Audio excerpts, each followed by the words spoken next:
अप्रैल से शुरू हो रहे नए वित्तीय वर्ष से कई महत्वपूर्ण बदलाव लागू हो रहे हैं जो आपके बैंकिंग, फाइनेंस और इन्वेस्टमेंट से जुड़े फैसलों को प्रभावित कर सकते हैं।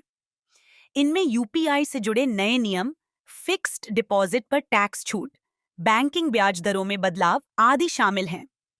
आइए इन बदलावों पर एक नजर डालते हैं। पहला, यूपीआई से जुड़े नए बदलाव। निष्क्रिय मोबाइल नंबरों पर होगी यूपीआई सेवा बंद। बैंकों और पेमेंट सर्विस प्रोवाइडर ऐप्स को एनपीसीआई के निर्देश के अनुसार मोबाइल नंबर रिवोकेशन लिस्ट का इस्तेमाल करना होगा और अपनी डाटाबेस को कम से कम हर हफ्ते अपडेट करना होगा। इसका मकसद डीएक्टिवेटेड या दोबारा अलॉट किए गए मोबाइल नंबरों की वजह से होने वाली ट्रांजैक्शन गलतियों या फ्रॉड्स को कम करना है।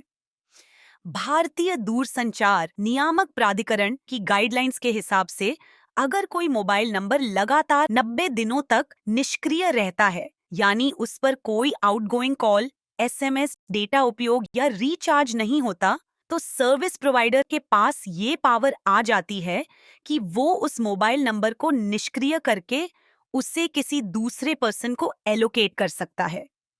यूपीआई के नए रूल के अनुसार लंबे समय तक निष्क्रिय मोबाइल नंबरों पर यूपीआई सेवाएं 1 अप्रैल से बंद कर दी जाएंगी। यूपीआई सेवाओं को जारी रखने के लिए सुनिश्चित करें कि आपका मोबाइल नंबर सक्रिय है और नियमित रूप से उपयोग हो रहा है। यदि आपका नंबर बंद हो गया है, तो उसे पुनः सक्रिय करवाएं। अगर आपका मोबाइल नंबर बदल गया है, तो आपको जल्द से जल्द इसे अपने बैंक और यूपीआई ऐप में अपडेट करवाना होगा। यूपीआई पर कार्ड आधारित भुगतान के लिए नए नियम। 1 अप्रैल से यूपीआई पर क्रेडिट कार्ड और प्रीपेड कार्ड से भुगतान करने के लिए एडिशनल ऑथेंटिकेशन की आवश्यकता होगी। इससे कार्ड आधारित यूपीआई भुगतान अधिक सुरक्षित बनेगा। यूपीआई भुगतान पर नए चार्ज। यूपीआई से प्रीपेड पेमेंट इंस्ट्रूमेंट्स जैसे वॉलेट या गिफ्ट कार्ड के जरिए भुगतान करने पर अब मर्चेंट ट्रांजैक्शन पर 1.1% तक का इंटरचेंज शुल्क लागू हो सकता है। हालांकि यूपीआई से बैंक खाते में सीधे भुगतान यानी पीयर टू पीयर और पीयर टू मर्चेंट पर कोई शुल्क नहीं लगेगा। दूसरा, फिक्स्ड डिपॉजिट पर टैक्स फ्री ब्याज की सीमा बढ़ी।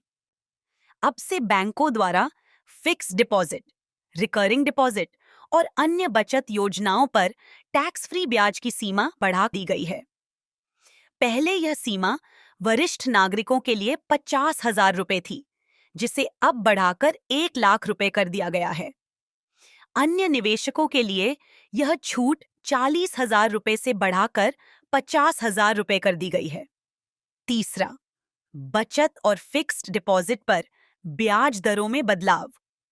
SBI, HDFC bank, Indian bank, IDBI bank और पंजाब एंड सिंध बैंक सहित कई बैंकों ने अपनी बचत खाता और फिक्स्ड डिपॉजिट योजनाओं की ब्याज दरों में संशोधन किया है।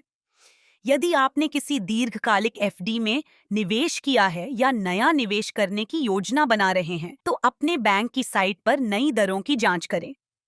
चौथा, पैन आधार लिंकिंग हुआ अनिवार्य। यदि नहीं किया तो होंगे ये नुकसान। अगर आपने अब तक अपना पैन आधार से लिंक नहीं किया है, तो 1 अप्रैल के बाद आपको कई वित्तीय समस्याओं का सामना करना पड़ सकता है। इससे आपको शेयर बाजार में निवेश किए गए पैसों का डिविडेंड नहीं मिलेगा। पूंजीगत लाभ यानी कैपिटल गेन्स पर ज्यादा टीडीएस कटेगा। टैक्स रिफंड में देरी होगी क्योंकि फॉर्म 26 में क्रेडिट नहीं दिखेगा। बैंकिंग और म्यूचुअल फंड से जुड़े कई वित्तीय लेन देन प्रभावित हो सकते हैं। इसलिए जल्द से जल्द अपने पैन और आधार को लिंक करवा लें। पांचवां, डीमैट और म्यूचुअल फंड खातों के लिए केवाईसी और नॉमिनी अपडेट अनिवार्य। सेबी ने डीमैट और म्यूचुअल फंड खाता धारकों के लिए केवाईसी रीवेरिफिकेशन और नॉमिनी डिटेल्स अपडेट करने का नया नियम लागू किया है।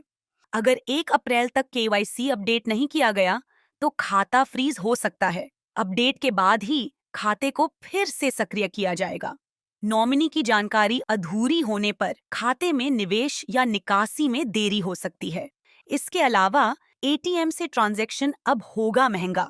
भारतीय रिजर्व बैंक ने 1 मई 2025 से एटीएम शुल्क में वृद्धि की घोषणा की है, जिससे एटीएम से नकद निकासी महंगी हो जाएगी। वित्तीय ट्रांजैक्शंस में मुफ्त मासिक ट्रांजैक्शंस की सीमा पार करने के बाद नकद निकासी पर प्रति ट्रांजैक्शन शुल्क 21 रुपए से बढ़ाकर 23 रुपए कर दिया गया है। गैर वित्तीय ट्रांजैक्शंस जैसे बैलेंस पूछताछ, मिनी स्टेटमेंट आदि के लिए शुल्क 6 रुपए से बढ़ाकर 7 रुपए कर दिया गया है। स्वयं के बैंक के एटीएम पर ग्राहकों को प्रति माह 5 मुफ्त वित्तीय और गैर वित्तीय ट्रांजैक्शंस की अनुमति है।